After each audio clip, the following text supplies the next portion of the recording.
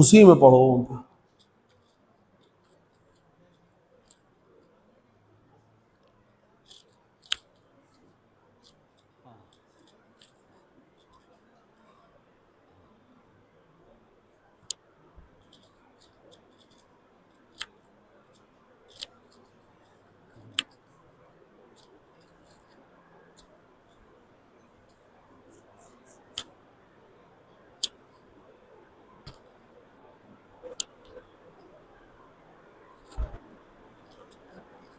लेकिन आप कह रहे हैं कुर है, पानी अगर कुर है, कुर नजिस नहीं होता है।